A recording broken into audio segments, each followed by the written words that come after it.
Grant scanned the waters. Yup, I think you're right. They watched the black dot on the horizon move closer and closer and get bigger and bigger. It's a tanker, Grant, Christina said. It's a ship used by companies to transport stuff. They're huge. So big ships like tankers use these lakes, Grant asked. Yes, Nicole said. Big shipments of heavy cargo like iron ore or coal are often shipped on the Great Lakes. It's a lot cheaper than moving them on land by truck or by train. It's hard to imagine that the Great Lakes were once filled with fur trappers, traders, loggers, and then settlers who built cities like Chicago and Detroit, said Christina. Grant said, splashing the waters, lapping at the shoreline. Christina could tell her brother's interest in the impromptu social studies lesson was waning.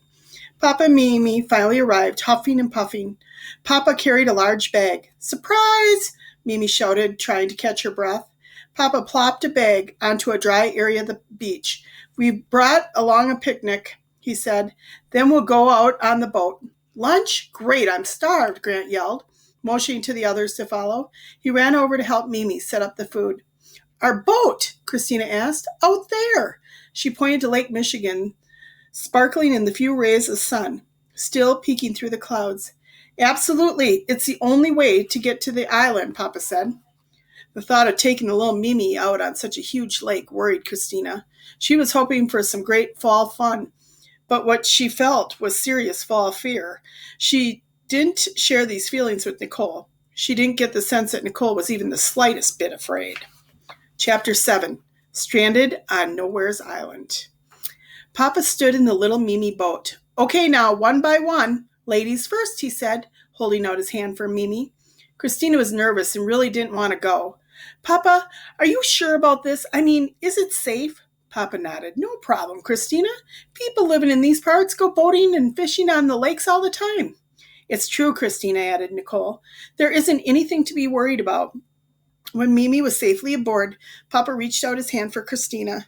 Even though the air was cool, Christina felt sweaty. She had managed to convince herself that something bad was going to happen, and it was hard for her to shake the feeling. Once Grant hopped on board, Papa started up the engine. Blub, blub, roar! Everyone seated with life vests on, Papa shouted over the roar of the boat's engine. Aye, aye, Captain, Grant shouted back to Papa. Dominic needed a hand with the buckle on his life jacket, but then they were off. Christina buckled her life vest as tight as it would go. She clutched the edge of the little Mimi and watched as Papa maneuvered the boat out onto Lake Michigan. The boat bounced and shook as it made its way over to the Manitou Islands. Wave after wave crashed over the front of the boat. Woo-hoo, Grant shouted as the boat rose high, then crashed down into the water, spraying icy droplets onto the crew. Christina felt queasy from all the rocking and bouncing. She closed her eyes, trying to make the feeling go away. Christina, dear, don't close your eyes. It'll make it worse. Focus on the horizon, Mimi suggested. Land ho, Grant yelled. An island seemed to rise up out of nowhere. It had tall, sandy cliffs. Thank goodness, Christina thought. She couldn't wait to get off this crazy boat ride. Papa slowed the engine as they approached South Manitou Island. He pulled the Mimi close to the shoreline, into the small docking area. Christina was the first to scramble off the boat. She was never so happy to be on land as she was then, even if being on land meant being in the middle of a monstrous lake. She wiggled out of her life vest and gazed out onto the island. It looked barren, with nothing to be seen for miles. So, Mimi, is there anything here? Christina asked. Sure there is, Mimi said. Look. Christina looked in the direction of Mimi's pointed finger. A shipwreck? A real shipwreck? Christina yelled. Aye, lassies, let's go, Grant said to Mimi and Christina, and tugged at Christina's sleeve. Mimi smiled. We'll get there all in good time. Papa fussed at the little Mimi. Now, why aren't you cooperating? What's wrong, Papa? Christina asked. Well, seems like the little Mimi here doesn't want to be tied to the dock.